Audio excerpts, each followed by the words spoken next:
assim.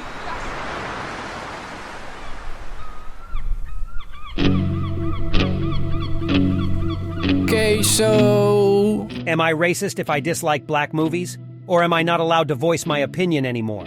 Am I obligated to accept every black production out there so I don't get called a racist? This is a genuine question, because for years now it feels like the black community attacks everybody who disagrees with them and they immediately get canceled by society, as if they have to agree with everything like Lil Robot chickens. Don't misunderstand me. I love black movies. I used to choose black movies over any other movies because I could relate to the culture. But that only works when the producers themselves know the culture. It often happens when white producers make black movies. Sometimes they're good, but most of the time they're pretty bad. Let's take a look at a few bad black movies, huh? 1. The Adventures of Pluto Nash, produced by Martin Bregman and Michael Scott Bregman. They're probably brothers. I don't care. It's directed by Ron Underwood. All white. Scored a flopping 5% on Rotten Tomatoes and a 3.8 out of 10 on IMDb. And maybe you'll say, well, that movie wasn't black enough. Good point. But what about 2? Mandingo 1975. Produced by Dino De Laurentiis. He was Italian-American, but not black though. 3. The Fighting Temptations. Produced by David Gale and directed by Jonathan Lynn. And maybe you'll say, that was a good movie. But it scored only 42% on Rotten Tomatoes and 5.5 out of 10 on IMDb.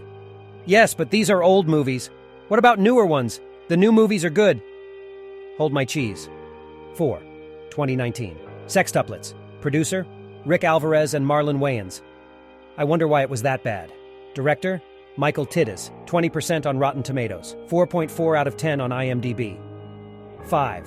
2022. Me Time. Produced and directed by John Hamburg. 6% on Rotten Tomatoes and 5 out of 10 on IMDb. So, am I not allowed to say these movies are bad just because they have a predominantly black cast? Am I racist if I say these are whack? Luckily, we have some good black movies that were directed by black men. For example, Straight Outta Compton, Get Out, Us, The Hate U Give, Queen and Slim, and a few more. But here's the thing. Hollywood is feeding off this black supremacy energy that's been going on for a few years now because they know black people love seeing black people winning on TV. In real life, not so much, but that's a debate for another time. Whenever they see a blockbuster movie starring a person of color as the lead or a movie featuring only dark-skinned people, they immediately want to pay to see it. Why? Because black people were at the short end of the stick for too long, for years.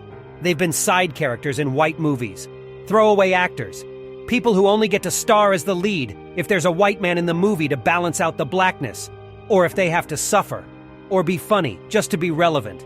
They were not allowed to show their human sides. Their human side meant being poor, violent, or funny. So even if it's a black character in a white movie, there's always going to be a white guy present to tell him how to live. Obviously not all movies, but we can't deny the pattern.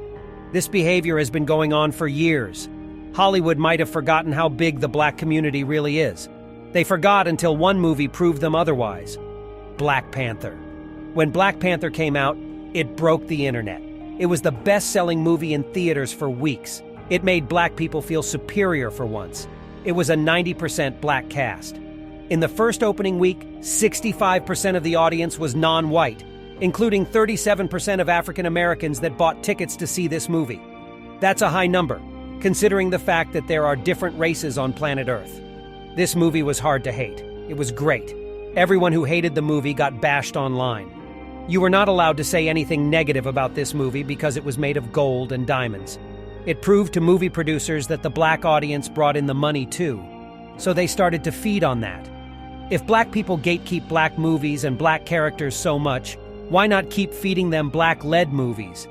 Because if anything goes wrong and people start ranting about how bad the movie is, the black community will surely defend the movie, right? With Disney now trying to make every fairy tale character black, it seems a bit suspicious, don't you think? Because they know black people keep feeding of that energy. With the remake of The Little Mermaid starring Halle Bailey, you start to wonder, why? I'm not saying it's bad, but why? Why do they keep remaking old movies? We all know movie remakes usually don't turn out well, especially Disney remakes. We didn't forget about You, Aladdin, The Lion King, Pinocchio, Mulan. They were all bad. I mean, watchable, but nowhere near as good as the originals. But they keep making them. And this is where my theory begins. Is this a big Disney plot in which they know the remakes are bad and people hate them? So in order to not get a bad review, they cast black actors to play the lead, knowing that black people will defend this movie no matter what?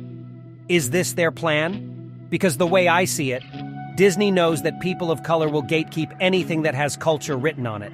So why not give them something to defend? I'm not saying that all remakes starring a black actor will supposedly be bad, but what if it is?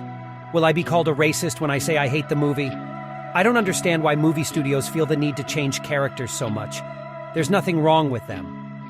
Now, they remade Velma. In this version, she's South Asian.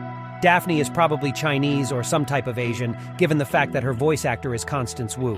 And Shaggy goes by Norval now? What? Treasure Planet and Road to El Dorado are literally the only remakes I still want to see. It sucks to keep seeing good characters being flipped as if we need them to. If you ask me, I would say keep the original characters as they were, even if they were all white. And give us some new ones like what they did in Raya and The Last Dragon. Turning Red, Encanto, Luca.